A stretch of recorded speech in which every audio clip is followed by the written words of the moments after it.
Partie 2. L'ombre sur la route. Le jour du départ arriva. Le soleil se levait à peine quand les enfants bondirent hors du lit, les yeux brillants d'excitation.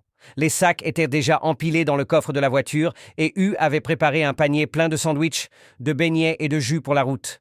Mais malgré les sourires autour d'elle, son cœur était lourd. La vieille femme hantait son esprit.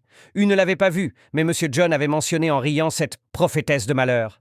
Elle savait qu'il plaisantait, mais elle avait senti l'inquiétude derrière ses mots. Elle se leva plus tôt ce matin-là et pria seule dans la cuisine. Elle pria pour la route, pour les enfants, et même pour John, qui dormait encore. Quand il descendit enfin, habillé et prêt à partir, il trouva sa femme encore à genoux. Il leva les yeux au ciel. « Encore ? Tu veux rater le départ ?» Elle se releva calmement. « Juste quelques minutes. Je veux que tu nous laisses prier ensemble, toute la famille. Tu recommences ? Juste aujourd'hui, s'il te plaît. » Les enfants regardaient, intrigués. La tension entre leurs parents flottait dans l'air. Finalement, John soupira et s'assit à contre-cœur sur le canapé. « Faites vite. » Hugh sourit faiblement. Elle appela les enfants à se joindre à eux. Pour la première fois depuis longtemps, toute la famille pria ensemble. Hugh remercia Dieu pour sa grâce, demanda la protection pour le voyage et termina par un « Amen » chargé d'émotion. Monsieur John, lui, resta silencieux tout au long, les yeux ouverts. Le voyage commença. La route serpentait à travers les collines, bordées de champs verts et de palmiers. Les enfants chantaient des chansons de Noël à l'arrière, lançant parfois des miettes de beignets par la fenêtre pour nourrir les oiseaux.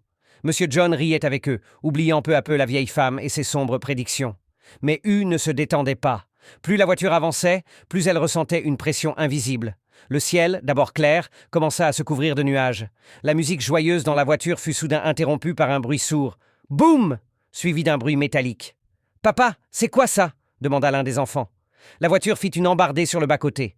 Un pneu éclaté. Monsieur John grogna. Il sortit inspecter le dégât. Pendant qu'il changeait le pneu, Hugh regardait autour d'elle. La route était vide. Pas une âme à l'horizon. Elle sentit un frisson lui parcourir le dos. Ils reprirent la route après 30 minutes, mais le silence avait remplacé les chants. Il était presque 17 heures quand ils approchèrent d'un virage étroit, bordé d'arbres épais. La lumière du jour déclinait. Monsieur John accéléra pour arriver avant la nuit. Soudain, une silhouette surgit au milieu de la route. « John !» cria Hugh.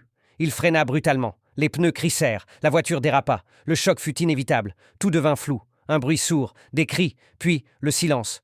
Hugh ouvrit lentement les yeux. Le pare-brise était fissuré. Du sang coulait sur son front. À côté d'elle, Monsieur John ne bougeait plus. Les enfants pleuraient à l'arrière, mais ils étaient vivants. Elle hurla son nom. « John! John! Réponds-moi !» Son mari ouvrit les yeux avec difficulté. Il saignait du front, mais il était conscient. « On est vivant ?» murmura-t-il. Hugh éclata en sanglots. Une silhouette s'approcha lentement de la voiture. C'était la même vieille femme, la prophétesse. Elle tenait une lanterne, son visage éclairé d'une lumière surnaturelle. « Je t'avais prévenu, » dit-elle doucement. Monsieur John la regarda, bouleversé. « Comment ? Dieu ne souhaite pas votre mort. Mais parfois, il faut qu'un mur s'écroule pour qu'un cœur s'ouvre. » Puis elle tourna les talons et disparut dans l'obscurité. Fin de la partie 2. Tu veux connaître ce qu'il va arriver ensuite ? La transformation de Monsieur John, le destin de sa famille et les révélations du village ? Abonne-toi maintenant pour ne pas manquer la partie 3, encore plus bouleversante. Le voyage ne fait que commencer.